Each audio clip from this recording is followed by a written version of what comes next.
ilahantiin baa khiyaarta hawada nagala xidhiidhay waa markale iyo barnaamijkeena faaqidaada wararka qodobada wararkeena ku maqli doontaan waxaa kamida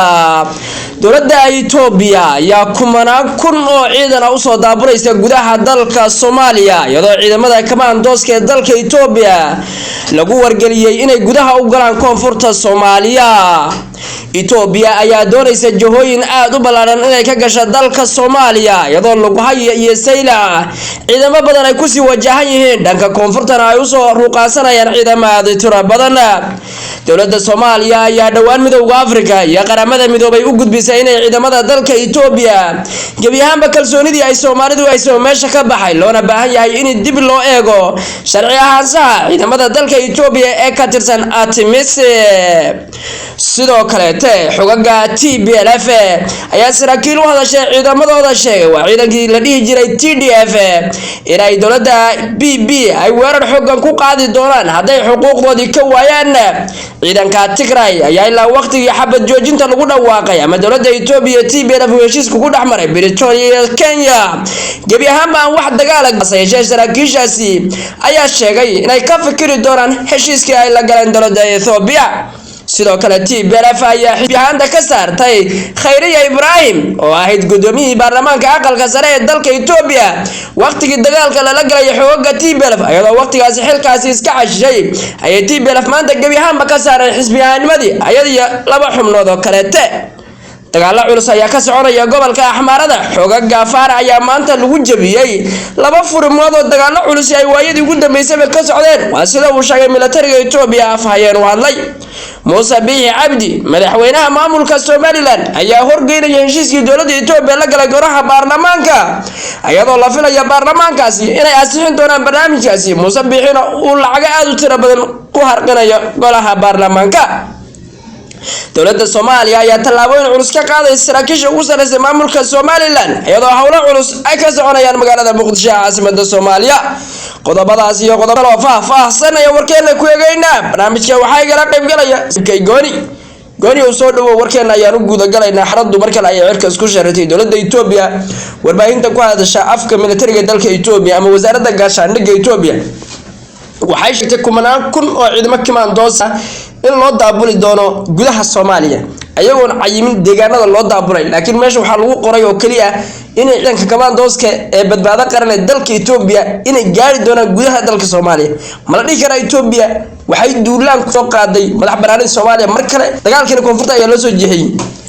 sidoo ma santahay in Itoobiya qorshooyin badan ay damacsan tahay laakiin dagaal ay Soomaaliya ku qaado mar walba waxay ku riyoonaysay waxa laakiin sahlaneen in Soomaaliya dagaal lagu qaado maadaama hadda xaaladdu ay tahay heshiis amni oo Turkiga la galay heshiis amni oo Qatar la galay iyo kuwa kale dowladda federaalka Soomaaliya la gali doonto wadamo kale. marka oo maleemahay in Qatar iyo wadankan la yiraahdo Itoobiya inay hadda si degdeg ah dagaal ku qaado doonaan 100 kun oo ciidan inay diyaariyaan la sheegay laakiin Soomaalidu 100 kun ay sheegaysaa 500 kun hadii la diyaariyana Soomaalidu warkeedu waa cad yahay dagaalna way yaqaanaan Itoobiya ayagana was garanayaan. marka hadii lacala weerar soo qaado oo gudaha Soomaaliya weerar ku soo qaado Abiy Ahmed in waxa ku dhici doonto dhibaato iyo burbur iyo dagaaladii gudaha oo ku xoogeysto iyo adasaba loo qabsado iyo asagoo xilka laga qaado. taasna waxay keeni kartaa in si degdeg ah u fashilmo Abiy Ahmed halgankii hadda faraha badnaa uu ku jiray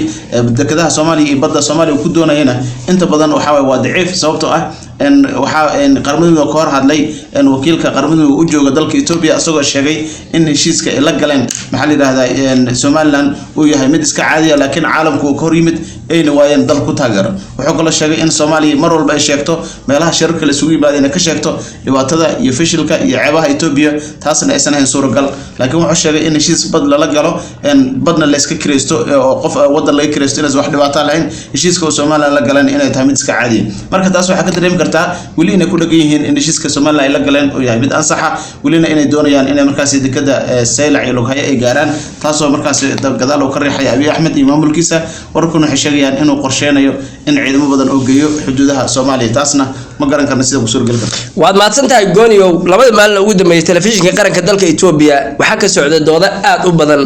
oo maartay aqoon-yahan iyo siyaasiyiinba ay halkaas lagu marti qaadayeen doodahaasi waxay oranayeen Soomaalida iyo Itoobiya taariikh dheer hore soo dhaxmartay sida dagaalkii 77kii iyo dagaalo badan oo Soomaalida iyo Itoobiyaanka soo dhaxmaray in wali waqtigii maartay ay xusuusin Itoobiyaanku ayna sidii ay Soomaalidu u jibinayaan laakiin hadda waxa socda inay militariga Itoobiya saraakiisha ciidanka noocyada kala duwan sida ciidanka badda kuwii difaaca noocyada kala duwan ciidanka federaalka Itoobiya ay sharar xasaasi ah ku yeelanayaan magaalada Addis Ababa caasimadda dalka Itoobiya shararkaas waxa la leeyahay waxay ka culus yihiin heshiiskii lala galay Soomaaliland heshiiska Soomaaliland lala galay waxa Itoobiya waxay ogtahay in xuduudka awdal iyo dhulka heshiiska lagu galay maamulka Soomaaliland ka taliyo dawladda Soomaaliya ay ka talinin markay Itoobiya dhulkaas tagtay dawladda Soomaaliya jawaabta laga soo ka qaadayso ama sida ay u weerarayso Itoobiya oo la dagaalamaysa ayada qorshahaas u taala hadda wax weyn oo ka hortaagan inuu jirin laakiin Itoobiya inta laabada qaadan waxa la Itoobiya gabagaba ay ku jirtaa barnaamij weerar ah weerarka waxa la leeyahay waa laba dhinac kuma eko kaliya hadii Soomaaliland la weerarayo Soomaaliland si dagaal lagu tagayo si nabad ay ku tagayaan hadda cid soo weertay iska celinayaan laakiin hadda waxa la diyaarin waa dagaal balale ma la dhihi karaa inay dawladda Soomaaliya la soo weeraro Soomaaliya xortayd lagu soo duulo iyadoo ognahay ciidamada Itoobiyan aad u tiro badan oo 20 kun kor u dhaafay inay gudaha Soomaaliya ku soo yihiin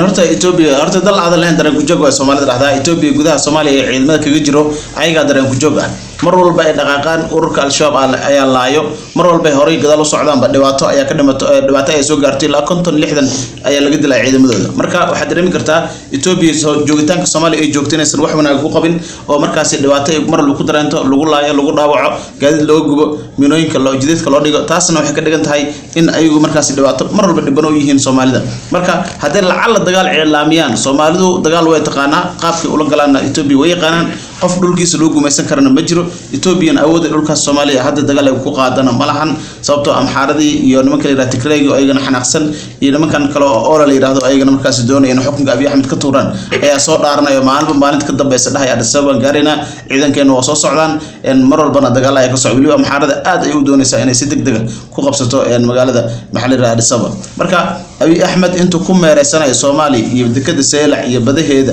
in caalamka horta uu ka waayay hal wadan oo taageero ama garab ku siiyo inuu heshiiska oo asagu galay oo dhaqan yahay ama dhaqan gal yahay oo suurgal ka dhigi kara inuu badda Soomaaliya qabsado in uu waay wadan ku taageero maadaama uu waay wadan ku taageero arrintaas markii waxay keenaysaa inuu fashil ay noqoto fashilkaasna waxa keenaya leeyahay in heshiiska marka hore meel wanaagsan lama marin waxaana dhici karto in ceeb ay soo gaarto Abiy Ahmed waxaana maalmaha soo socda laga yaabaa Abiy Ahmed in isbedel weyn ku yimaado qaabka wax wadana oo ku fashilmashado waad maadsantahay gooniyow wali warkeeni ayaa bartamaha kaga jira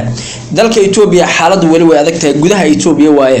deegaanka Axmaarada waxa ka soconaya dagaal aad u culus oo u dhaxeeya ciidamada dawladda Itoobiya iyo xogaga